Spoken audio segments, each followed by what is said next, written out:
net Suster Anna. Pastoor, ek is net so klein bietjie versigtig vir hierdie juffrou storie. Ek is net bang hy gaan na my kop toe. En dan verloor ek dalk wie ek is. Ek is net 'n kind van die Here. En ek wil net 'n kind van die Here wees. 'n dienaar nog beter. Ek kan net kerkop skoonmaak.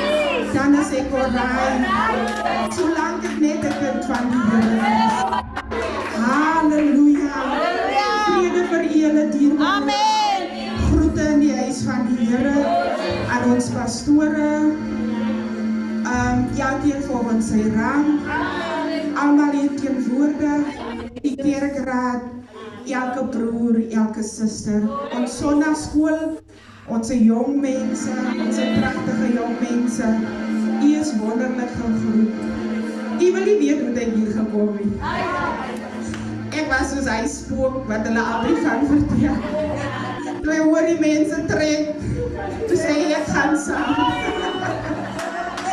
Dis hoe ek hier uitgekom het. En ek is vanmorgen so bly om saam met die Here te wees. Dit gaan goed met my. En ek weet dit gaan goed met u. Want die Here is aan ons kant. Julle moet aan mekaar niks verskuldig wees, behalwe om mekaar vurig lief te hê. Ek is hier op te preekie, maar ek wil net hierdie gedagte by julle los. Toe Jesus in die stad ingaan, word hier 'n dooie uitgedra. En die woord van die Here sê dit was 'n seun van 'n weduwe vrou.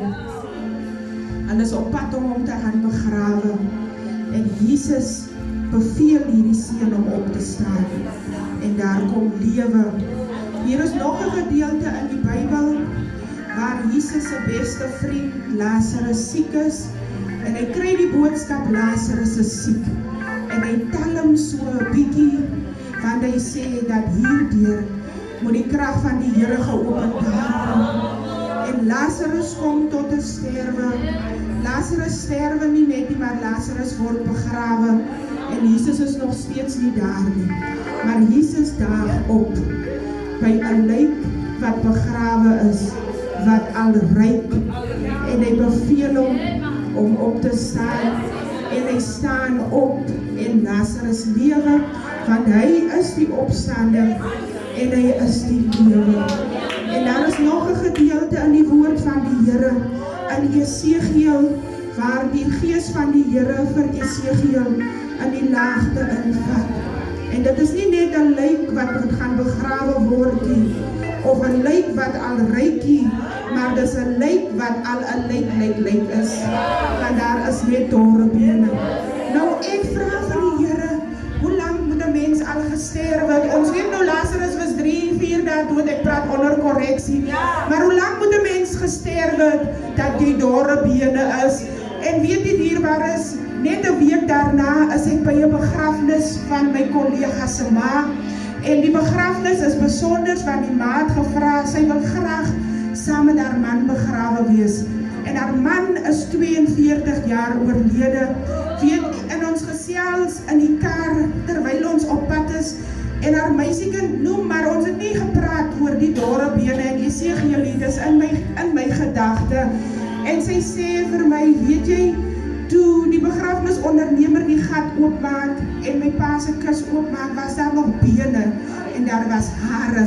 En ek sê, Here, hier is my antwoord. 42 jaar, miskien nog langer, maar dit is hoe lang dit actually is, dat daar net dorre bene is. Hoe lang bid u? Hoe lang vertrou u die Here? En as ek vir u hierdie 3 verhale bring, dan is dit wat ons geleer het by die skool van doodste. Ek weet nie is daar so ietsie, maar as jy kyk na hierdie 3 verhale, dan is dit amper asof dit degrees van dood is, asof dit grade van dood is. En ek vra vir myself, Here, hoe lang moet 'n probleem wees vir my om te kan sê dat die Here kan dit nie vir my oplos nie? Hoe lang moet my stryd 'n stryd wees vir my om te kan sê dat dit is onmoontlik vir die Here om dit vir my te kan doen. En die Gees van die Here vra vir Esegiel, kan hierdie bene lewe? En hy sê, maar U sê dit, en hy sê, profeteer oor hierdie dorre bene, hoor die woord van die Here.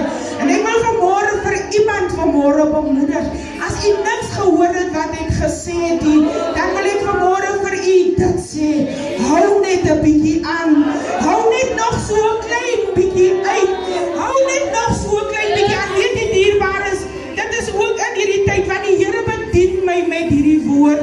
Ek gaan sit weer by 'n ou moeder wie se man afgesterf het, en iets gebeur in die huis, en sy so ontstel, en ons bid saam met haar, en sy noem voor die Here, Here, weet my kinders, hoe lang het ek vir hulle pa se redding gebid? Ek het 24 jaar vir hom gebid, dat die Here sy siel moet red. 24 jaar, 6 maande, skei en is klaar, is oor en uit en verby. Hoe lang moet ek in 'n stryd wees, vir my om te kan sê, die Here kan dit nie doen nie. Volhard in die gebed, bly by die Here, deur alles deur, druk deur my suster, druk deur my broer, en nou wil ek toch vir u vra, terwyl ons in hierdie stryd is, gedraai jou in die verdrukking, soos 'n goeie krygsman, staan op jou 2 bene, dan was jy jou gesig, dan gaan jy uit, dan sê jy, dit gaan goed met my, halleluja, kom ons bly by die Here, kom ons bly by die Here, dierbares, kom ons dien die Here, totdat hy kom, prys die Here Jesus, halleluja, nog net die jou, halleluja, dankie, Jesus, nog net 'n klein eentjie, halleluja, prys die Here, dankie suster Ann, die Here seën u ryklik, prys die naam van die Here. Nou, ek wil net so effens opmaak, net so, ek